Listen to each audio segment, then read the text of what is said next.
The Lord be with you. A reading from the Holy Gospel according to Matthew.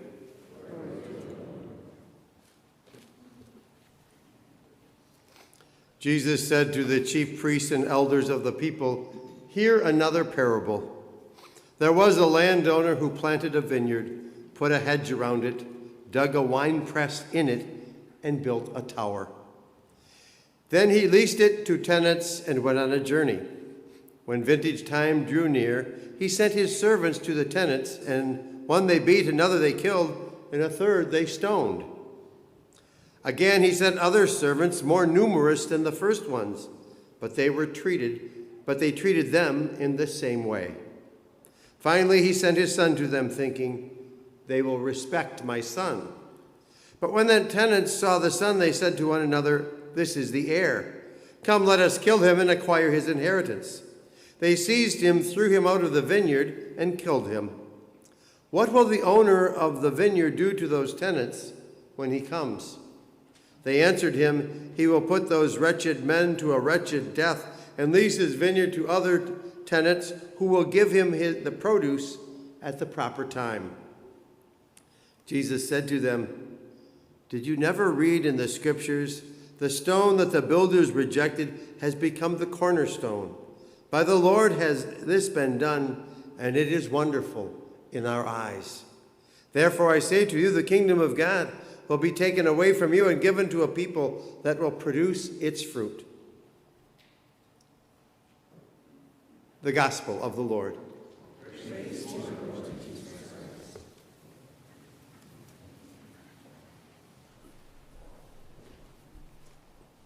Christ.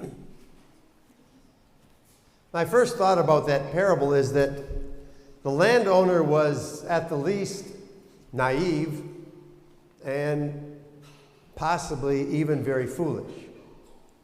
He sent two groups of servants to obtain his share of the harvest from the tenants.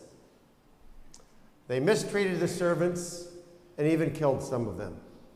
Then he thinks, "I'll send my son. They will definitely respect my son." Well, they didn't. That thinking to me is naive or maybe even foolish. I mean, they showed no respect for the servants. There was no reason to believe they would respect the son.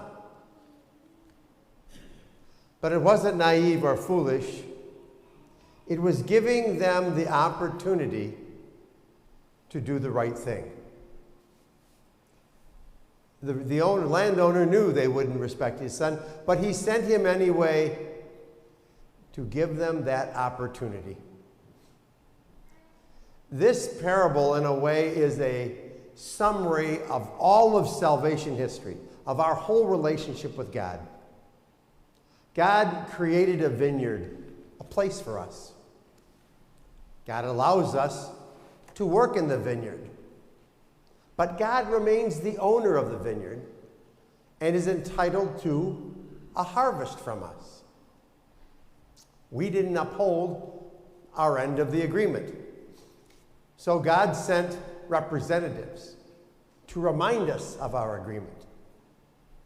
We didn't like being reminded, so we mistreated the prophets that God sent to us. Then God sent his son to us, and we rejected him as well. The son was killed so that we could acquire his inheritance. The crazy part is the son came to share his inheritance with us. He came to share his very life with us. But he was rejected and he was killed. We tried to take what was being offered to us as gift. We don't like thinking of ourselves as tenants. We find it in some way demeaning. We think that, what we have, we've earned. It's ours. It belongs to us. No one is entitled to, no one can take it away from us, and no one is entitled to a share of it. But let's face it, we're only in this world for a time. At some point, we leave everything behind. I've said it before, I've had hundreds of funerals over the years. Never once seen a U-Haul behind the hearse. Eventually, we leave it all behind. Once again, in judging the characters in the parable, the chief priests and elders were really judging themselves. By rejecting Jesus, they were rejecting the cornerstone of the temple. They were rejecting the very foundation of their faith. They were rejecting the one who came to offer them what they wanted. We can avoid following that path of the chief priests and elders. We do that by following the direction St. Paul gave to the Philippians. Make our requests known to God in prayer and petition with thanksgiving. Make thanksgiving a part of every prayer. Always acknowledge that God is the giver of all that we have and all that we are. And then, even if we encounter difficulty, we will still know the peace of God.